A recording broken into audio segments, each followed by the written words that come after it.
Saudara-saudara, zaman abad ke-20 telah menghasilkan Hitler, menghasilkan Mao Zedong, menghasilkan Mussolini, menghasilkan Stalin, menghasilkan Lenin, menghasilkan Soeharto yang tidak baik-baik mendengarkan kalimat yang penting.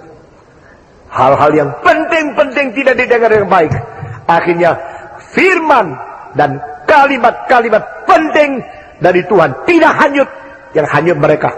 Saudara-saudara sekalian, jangan main-main dengan kebenaran yang pernah masuk ke dalam kupingmu. Jangan anggap sepi kalau ada satu kalimat penting pernah masuk ke dalam telingamu. Karena itu kesempatan adalah kesempatan yang mungkin tidak terulang lagi. Kadang-kadang engkau dengarkan satu khotbah, apa yang engkau kira setiap minggu begitu? Kalimat-kalimat dari khotbah tertentu mungkin tidak pernah kembali lagi seumur hidup. Saudara-saudara, pada waktu saya umur 17, saya dengar satu khotbah, dan khotbah itu bikin saya menangis, dan saya berdiri ke hari depan, menyerahkan diri, dan seluruh hari depan saya milik Tuhan. Saya tidak bisa bayangkan kalau hari itu saya tidak reaksi, kalau hari itu saya tidak menjawab panggilan Tuhan, Stephen Tong sekarang jadi apa? Tapi bersyukurlah kepada Tuhan, hari itu saya mendengar dengan teliti, saya betul-betul menitik beratkan kalimat-kalimat yang penting untuk merubah hidup. Dan pada waktu itu saya mengatakan, ya Tuhan, memang firman-Mu benar, aku mau dirubah. Lalu firman itu masuk ke dalam telinga, masuk ke dalam otak, masuk ke dalam hati, masuk ke dalam jiwaku, masuk ke dalam spirit. Dan akhirnya menjadi sesuatu kekuatan yang mendukung aku khotbah selama-lamanya, tidak akan menjadi punah apinya. Saudara-saudara sekalian, saya tidak berani naik mimbar sembarangan ngomong, atau ngomong dengan tidak ada semangat. Tidak bisa.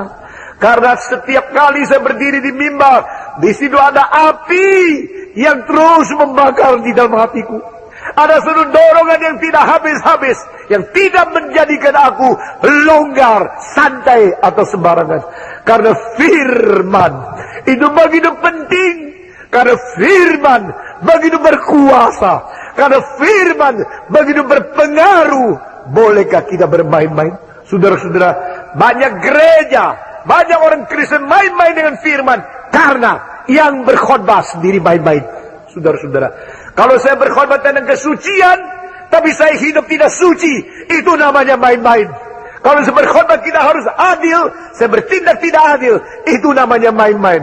Jika aku berkhotbah kita harus cinta Tuhan, tapi aku membenci Tuhan, itu namanya main-main. Saudara-saudara, gereja bisa dididik dengan baik, orang Kristen bisa dibentuk dengan baik, jika yang berkhotbah betul-betul memperhatikan firman Tuhan, menjalankan, menjadi contoh, dan menjadi teladan bagi orang-orang